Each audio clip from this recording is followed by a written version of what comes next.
may present nila si Colonel Garman at that time, Your Honor, na mag-ano nung second supplemental, ay yung supplemental affidavit niya.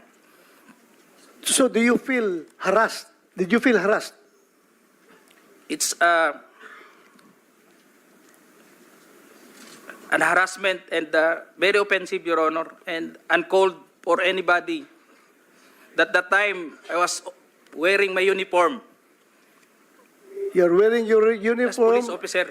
and you are being told to lie. Parang Am I correct? gusto nilang magsisinungaling po ako, Your Honor.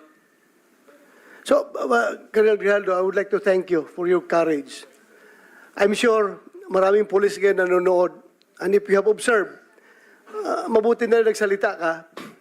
Dahil if you have observed, the way they are treating policemen in the Quadcom,